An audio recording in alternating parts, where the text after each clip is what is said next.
Bismillahirrahmanirrahim. Assalamualaikum warahmatullahi wabarakatuh. Halo insan muda, ditemenin lagi sama Indra Prasta di Humani Talk Podcast yang selalu menghadirkan tamu dan narasumber istimewa. Kali ini kita kedatangan manajer pengembangan jaringan yang juga sekaligus ketua Ramadan 1446 Hijriah di Dompet Duafa. Please welcome Mas Andriansyah. Mas Andri, Assalamualaikum Mas. Waalaikumsalam. Wah, makasih udah menyempatkan hadir di akhir pekan. Ya, kita syutingnya di weekend insan muda. Ya, bukan di hari kerja, tapi beliau dengan senang hati mampir. Kalau bapak-bapak itu akhir pekan justru sibuk. Wah. Dari mulai nyuci piring, nyuci baju, ngangkat jemuran, masak, semuanya kita kerjain. Sampai tadi bersihin loteng katanya. Iya, betul. Luar biasa. Mumpung libur katanya. Insan muda, sebelum saya tanya-tanya berbagai pertanyaan yang tentunya mudah-mudahan mendatangkan manfaat nanti jawabannya ya, saya pengen ngajak insan muda berkolaborasi kebaikan dulu di program Zakat Dompet Duafa, karena zakatmu jadi manfaat. Caranya gampang banget, langsung bisa ke rekening di bawah ini, tinggal scan QR code di layar atau melalui kanal digital dompetduafa.org/zakat/mal atau melalui Dompet Duafa apps ya, aplikasi Dompet Duafa. Baik, kita lanjut ngobrol sama, saya panggil Mas Andri ya, Mas. Boleh. Enggak apa ya Mas? Kalau orang-orang Dompet Duafa biasanya panggil saya Encing Andri. Oh Encing, ya udah saya panggil Cing aja deh. Cing. Karena saya itu kebetulan orang-orang bilang saya orang Jakarta. Padahal saya blasteran. Blasteran mana? Ibu saya itu Betawi, bapak saya itu Jayakarta. Itu mah Betawi namanya. Coba itu. Kebetulan istri saya orang Cakung. Nah, jadi saya banyak yang saya panggil Cing. Oh iya, Cing ya. Jadi saya panggil Cing Andri aja deh. Cing Andri aja. Cing, ini yang saya tahu Cing Andri ini salah satu orang lama di Dompet Duafa. Ya, Sempat jadi pimpinan juga di cabang Jawa Barat yang ada programnya, bisa dibilang program flagshipnya Dompet Duafa di sana ya. Itu disebut sebagai program flagship kenapa? Saat itu semasif apa waktu itu? Iya, karena salah satunya program yang saya gulirkan di Dompet Duafa Jabar, program pertanian, Kang Indra. Jadi programnya itu kita namakan program Desa Tani. Desa Tani. Nah, program Desa Tani itu sendiri sebenarnya menjadi sebuah doa ya. Kita ingin menjadikan satu desa yang notabene-nya posisi programnya ada di Lembang, itu semuanya jadi petani yang sukses begitu kira-kira. Makanya programnya kita bikin program unggulan Desa Tani berdaya di tanah sendiri, tidak di tanahnya Pak Haji. Bisa aja. Maksudnya Ya. nggak di tanahnya majikannya gitu, tapi mereka memiliki tanah sendiri untuk bisa berdaya untuk diri mereka dan keluarga mereka gitu. Masih ingat nggak, Cing, itu tahun berapa dimulainya tuh program? Itu program kita mulai di tahun awal saya menjadi pimpinan cabang 2018 ya. 2018. Ya, untuk informasi 2014 saya sampai 2017 pimpinan cabang di Dompet Duafa Yogyakarta. 2014 sampai 2017 Dompet Duafa Sulawesi Selatan. 2017 sampai 18 Dompet Duafa Yogyakarta. Di akhir itu kami membuat program yang kemudian kita adakan kick off-nya di 2019 sebetulnya. Desa Tani. 2019 sampai saat ini programnya masih berjalan, Kang Indra. Jadi kalau Kang Indra main ke Bandung, jangan lupa mampir ke Lembang. Di Lembang itu kan ada wana wisata The Lodge Maribaya. Mungkin semua orang tahu ya. Lodge. Nggak jauh dari The Lodge Maribaya ya, kira-kira 2-3 hari lah sampai sana. Nah, jauh dong Kang. Kira-kira 2-3 menit sampai ke lokasi program kita. Nah itu ada sekitar 52 penerima manfaat programnya yang ada di sana. Luar biasa. Insan muda yang lagi main ke Lembang silakan mampir-mampir ke sana ya. Jadi Cing Andri ini dari tadinya Makassar berarti ya. Di Makassar dulu ya. Betul. Makassar, Jogja, terus Jawa Barat. Sekarang jadi ketua Ramadan pula. Luar biasa. Si paling Ramadan. Si paling. Mas Andri ketemu dengan banyak mustahik selama ini ya. Betul. Yang penerima zakat. Pasti ketemu dengan berbagai karakter orang, ketemu dengan berbagai kondisi. Betul. Orang ya, saudara-saudara kita. Saya yakin banyak cerita yang membekas. Boleh nggak ceritain salah satunya yang sangat membekas di hati seorang Cing Andri? Salah satunya tentu di program Desa Tani kita tadi, di salah satu program unggulan kita. Pada saat kami membuat program, yang terbenak di dalam hati saya adalah bagaimana kita membuat program tidak menjadi eksklusif hanya orang-orang tertentu. Tentu sudah jadi fakir miskin sudah tentu ya kalau program-program dompet duafa. Tapi saya berpikir bagaimana anak-anak jalanan, kemudian para mantan pecandu narkoba itu bisa terakomodir di dalam program-program kita. Apalagi di program pertanian yang mana katanya bagi para mantan pecandu kalau mereka memiliki aktivitas bertani itu bisa seperti self healing, Mas Kang Indra. Kebetulan di Desa Tani kita punya penerima manfaat itu para pecandu narkoba, Kang Indra. Bahkan mereka sembuh. Tidak sedikit istri-istri dari para petani kita yang mantan pecandu ini yang berterima kasih ke kami. Selain dari faktor ekonomi mereka terbantu, finansial mereka terbantu, mereka juga terbantu. Suaminya jadi nggak lagi menjadi pemadat, nggak jadi pecandu narkoba. Merinding saya. Jadi bagian dari healingnya mereka ya diberikan pekerjaan yang memberi manfaat juga buat orang lain. Betul. Dan itu berjalan sampai sekarang. Sampai sekarang. Bahkan menariknya mereka yang tadinya punya hutang banyak, mereka yang tadinya punya penghasilan, mohon maaf ya, rata-rata per bulan 1 juta sampai 1.500.000 per bulan. Coba bayangkan. Mereka punya anak 3, punya anak 4. Penghasilan cuma 1.500.000. Gimana bisa ngidupin keluarga? Makanya. Nah, hari ini ada namanya Mang Uje. Mang Uje ini mungkin kalau di antara penerima manfaat Desa Tani ini yang paling bersinar lah. Karena sekarang kira-kira pendapatannya kalau diperbulankan itu bersihnya sudah di angka 7 sampai 8 juta. Dari 1.500.000 sampai 7 sampai 8 juta. Bahkan sekarang Mang Uje udah bisa nabung untuk punya lahan sendiri pertanian. Dan insya Allah sedikit lagi Bang Uje akan kita luluskan menjadi penerima manfaat program yang tadinya menjadi mustahik, move to muzaki sesuai dengan program dompet duafa M3. Mustahik, move to muzaki. Jadi penyantunnya jadinya. Jadi penyantun, jadi donatur, jadi muzaki. Luar biasa. Cing, sebenarnya dulu cita-cita apa sih Cing?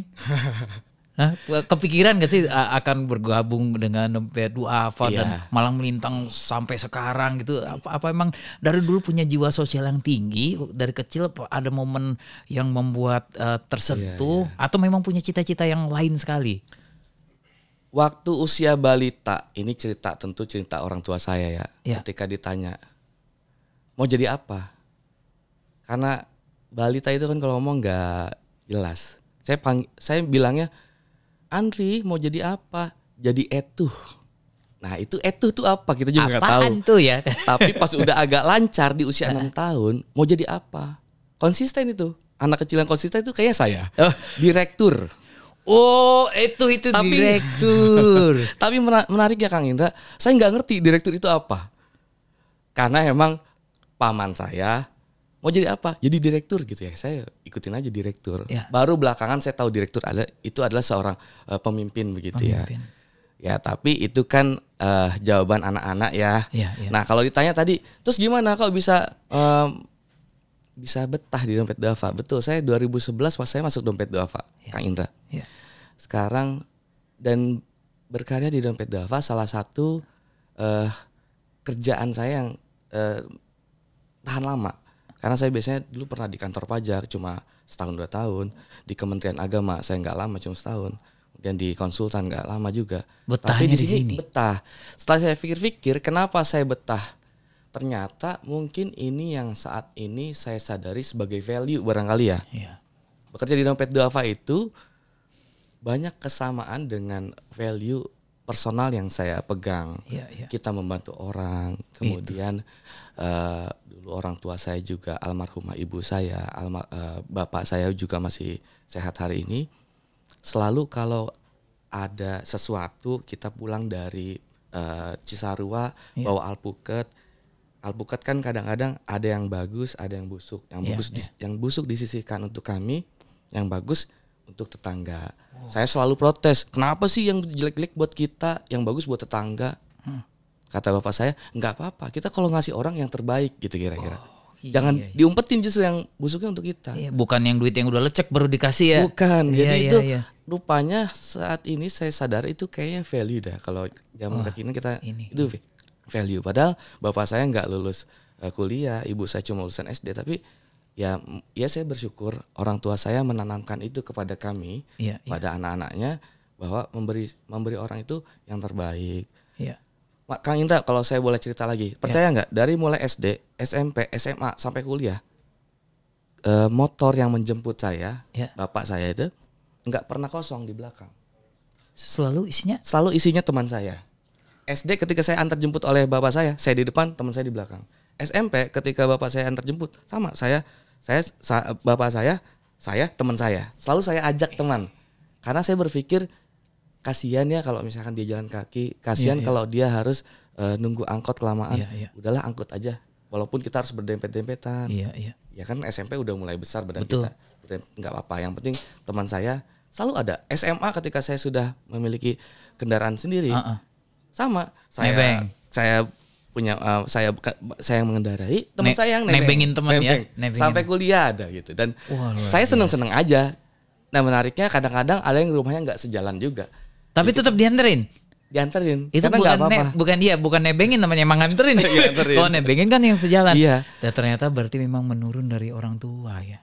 Sepertinya begitu. Itu nilai-nilai yang tidak bisa dibeli pakai uang gitu. Betul. Dan ketika ditanya, emang nggak capek, emang saya nggak merasa terganggu. Justru ketika saya mengantar dan dia turun, dia dengan senangnya, makasih ya Andri, saya ikut senang juga gitu. Luar biasa. Dia senang aja gitu. Insan muda, ada yang bilang salah satu bentuk orang yang naik kelas tuh dalam kerjaan, kalau yang pertama itu lebih ke kerja sesuai sama hobi, passion. Tapi kalau udah naik kelas, gimana kerja yang ngasih manfaat buat orang. Dan itulah yang ternyata dilakukan oleh Cing Andri bersama Dompet Duafa. Ya, tentu semua insan Dompet Duafa juga seperti itu, insya Allah. Ya, amin. Cing, tiap menjelang Ramadan tepatnya, itu bisa dibayangkan kesibukan di tim Dompet Duafa pasti luar biasa. Betul. Kebetulan saya menyaksikan tahun lalu. Tahun ini gimana nih persiapannya nih, Cing? Enggak jauh beda. Ya, aktivitas tentu padat banget. Ya. Tentu ya tantangannya, apalagi cuaca lagi begini ya, lagi hujan, dikit-dikit hujan, jadi panas. Kita harus bisa jaga kesehatan, dan Ramadan kali ini tentu aktivitasnya sangat padat sekali. Terutama ini sudah menjelang 3 pekan menjelang Ramadan ya. Betul. Pada saat kita syuting ya. Iya, betul. Menjelang Ramadan, tentu aktivitas dan juga kegiatan di Dompet Duafa sangat padat. Baik itu aktivitas dan yang sifatnya itu kita ingin mengajak kolaborasi berbagai pihak. Betul. Juga aktivitas program yang sedang kita persiapkan untuk menghadapi Ramadan. Apa sih program tahun ini, Cing? Program Ramadan kita banyak sekali, Kang Indra. Yang tentunya yang existing, maksudnya yang melanjutkan, atau ada juga yang baru juga yang belum pernah dilakukan? Ada yang baru, ada juga yang melanjutkan, kita optimalkan. Kalau saya sebutnya program kita ini program 24 jam. Coba itu. Gimana itu, Cing? Jadi program Ramadan Dompet Duafa dari mulai kita di waktu subuh. Kita ada sahur on the road. Kemudian di menjelang setelah kita sahur kita ada kajian-kajian subuh. Kemudian menjelang waktu duha kita ada kajian-kajian duha. Di sisi lain teman-teman insan Dompet Duafa amil-amil programnya akan melakukan kegiatan program. Kayak misalkan sudah mulai packing untuk bingkisan Ramadan bagi anak-anak yatim. Bingkisan juga Ramadan untuk para pejuang-pejuang keluarga, penyapu jalan, pembersih makam dan lain sebagainya. Kemudian di waktu zuhur kita ada kajian-kajian di perkantoran. Kultum biasanya, Kang Indra namanya. Nanti menjelang waktu asar kita mulai ada borong dagangan Nusantara. Bagaimana UMKM yang ada di pinggir jalan kita borong dagangannya, minta mereka untuk bagikan ke masyarakat yang sedang di perjalanan. Luar biasa. Jadi persiapan biasanya kan kalau para pekerja nih, terutama di kota-kota besar ya, kayak di Jakarta misalnya, itu mereka belum tentu bisa tepat waktu sampai rumah dan untuk berbuka bersama keluarga. Bisa jadi mereka lagi di lampu merah, tiba-tiba sudah Allahu Akbar, Allahu Akbar. Mereka harus segera menyegerakan berbuka puasa. Kita siapin takjil, ada program tebar takjil. Kalau yang di indoor kita ada program buka puasa bersama anak yatim, bersama kaum duafa, lansia, bersama veteran perang. Banyak sekali program kita. Bahkan sampai nanti program kita menjelang Lebaran, Ramadan usai, kita ada pos mudik. Pos mudik kita taruh di berbagai titik strategis, di terminal, stasiun, rest area. Jadi bagi para pemudik, kan di Indonesia ini kan masih banyak pemudik yang nggak menggunakan bis, kereta. Jadi mereka biasanya pakai motor bahkan. Betul. Banyak ya. Masih Kang Indra juga bisa lihat kalau lagi mau mudik tuh bagaimana pemotor ini luar biasa. Mereka kerinduan mereka atas kampung halaman itu menolkan rasa lelah mereka. Malah mereka rindu dengan perjalanan itu. Rindu perjalanan. Mereka juga menikmati. Nah, tentu nggak bisa dipungkiri mereka lelah. Maka kita buka pos mudik, di situ ada pijat refleksi gratis. Kalau motornya belum diservis, kita gantiin oli, kita servis ringan. Wih, ini ya gokil.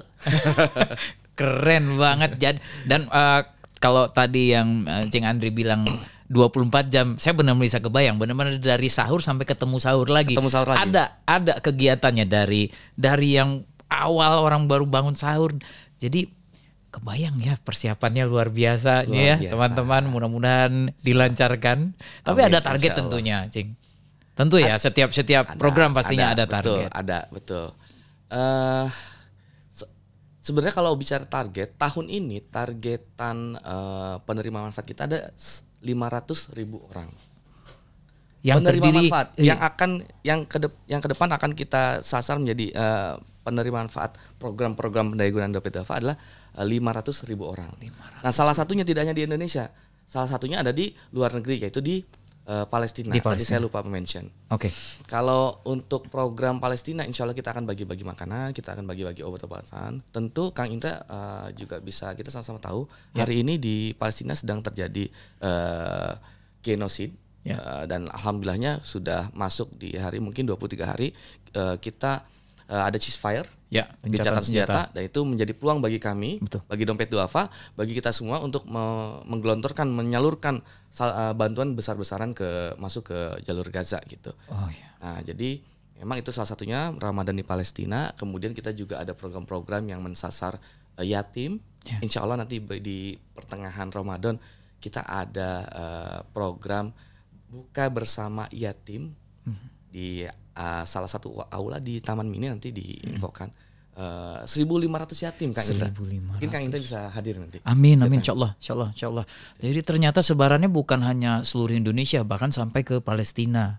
Itu tentunya berkolaborasi ya. Betul. Dengan ada partner di sana berarti. Ada partner di sana. Kita ada mitra-mitra menebar kebaikan di Palestina. Sebenarnya kalau bicara program nggak hanya di Palestina, kita ada menebar kurang lebih 8 sampai 9 negara kita sasar untuk dai. Namanya program Dai Ambasador. Dai Ambasador. Selama 30 hari Ramadan, mungkin ditambahkan dengan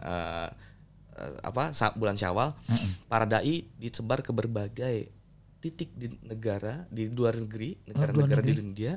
Karena kan kalau di luar negeri mereka khususnya para mu'alaf, para warga negara Indonesia yang memang bekerja di sana, mereka kurang ada kalau kita sini banyak pengajian, nah mereka kurang, jadi kita kirimkan dai-dai dari Indonesia ke sana untuk mendampingi rohani bagi para warga negara Indonesia yang ada di sana dan juga para mu'alaf dari negara-negara lain gitu. Luar biasa. Jadi benar-benar bukan hanya di Indonesia ya. Bukan hanya di Indonesia. Ke berbagai belahan dunia. Sampai bahkan ya dengan dunia musik juga berkolaborasi ya dengan negara. Betul. Insya Allah kita ada beberapa musisi yang kolaborasi dengan kita, yang biasanya dengan kita. Itu juga ikut support kegiatan-kegiatan kita. Dan saya juga sebenarnya dengan teman-teman musisi saya sangat kagum. Luar biasa di tengah. Iya, Kang Indra juga. Makasih. Saya sebenarnya kayak mimpi nih. Dulu kalau ngelihat Kang Indra itu cuma di TV gitu kan. Saya mendengarkan lagu-lagu The Rain ini luar biasa dulu. Jadi sekarang bisa ketemu. Apa kita mau nyanyi sekarang? Enggak usah ya. Traktis. Cing, tren donasi di bulan Ramadan itu seperti apa sih, Cing? Adakah memang kalau bulan Ramadan itu trennya seperti ini arahnya nih? Adakah seperti itu?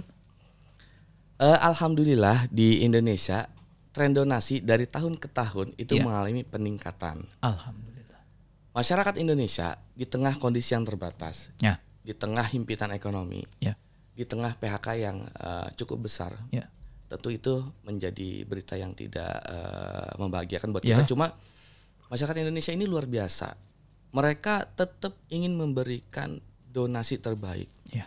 Pun kalau mereka tidak bisa memberikan sedekah dengan materi, mereka dengan tenaga. Mungkin Kang Indra pernah lihat di pinggir jalan ada driver ojek online. Kalau di Jakarta namanya nyetut. Nyetut. Oh. Dia nyetut motor bapak-bapak atau driver ojek lain yang kehabisan bensin. Sering banget kita. Sering banget. Jadi nyetut itu jadi ada orang naik motor kakinya didorongin ke betul. motor yang lagi mogok atau kehabisan bensin. Ya. Nah ini kan sebenarnya menjadi sinyal bahwa orang Indonesia, masyarakat Indonesia, kita semua ini Ya, ya. itu memiliki jiwa kedermawanan yang sangat tinggi. Gitu. Betul, betul. Nah itu terbukti Kang Indra. Jadi ada penelitian bahwa disebutkan bahwa Indonesia adalah the most generous country in the world. Jadi negara kita adalah negara paling dermawan di dunia.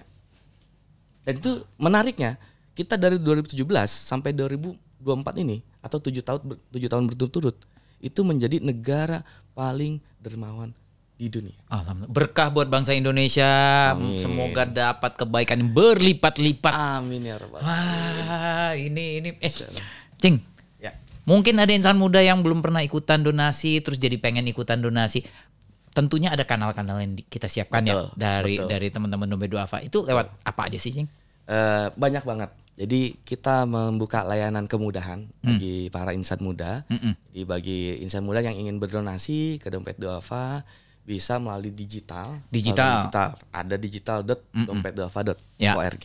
Ya. Kemudian bisa juga transfer bank. Nah Transfer sekarang kita banyak banget bank apapun bisa dibuka, nanti mungkin di mobile bankingnya bisa dicek untuk donasi apakah di situ zakat, sedekah, wakaf, bisa langsung Tinggal pilih. cari Dompet Duafa. Ya. Seperti itu. Ya. Kita kalau misalkan mau ngambil uang ke ATM pun bisa. Di situ ada layanan misalnya nanti ada ZIS, zakat infak sedekah, itu diklik aja nanti ada menu Dompet Dompet Duafa. Duafa. Wah, luar biasa. Nah, itu kalau insan muda, ini biasanya insan muda sering banget nih ke mall nih. Ya. Nah, di mall pun kita ada gerai-gerai zakat Dompet Duafa. Tidak hanya berzakat, infak sedekah wakaf bisa di sana. Tuh, praktis banget insan muda. Mau pergi ke mall ada, ke ATM ada, atau ya nggak usah jauh, buka aja HP-nya.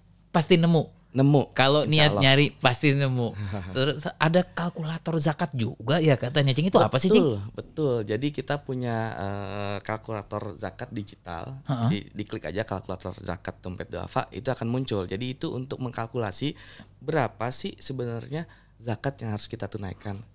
Kadang-kadang kan kita bingung. Bingung, ya. Nih saya sudah gajian nih. Ya. Atau saya punya tabungan emas sudah 1 kilo nih. Ya, amin. Ya Allah. Itu zakatnya berapa sih? Masukin aja di situ. Berapa gaji kita, berapa tabungan kita yang ada di bank, nanti dia akan otomatis mengkalkulasi berapa zakat yang harus Kang Indra tunaikan. Itu mudah, di aplikasi ada itu ya? Aplikasi Dompet Duafa langsung, insan muda langsung di-download aja. Terus kalau insan muda mau tahu update programnya di media sosial aktif juga dong ya? Ada. Kita ada di Instagram, di TikTok, di Facebook, di YouTube, di platform X juga kita ada. Tinggal dicari aja Dompet Duafa ORG. Nanti situ bisa diupdate. Teman-teman bisa update program-program yang sedang kita lakukan. Pun dengan kegiatan-kegiatan yang sedang kita lakukan.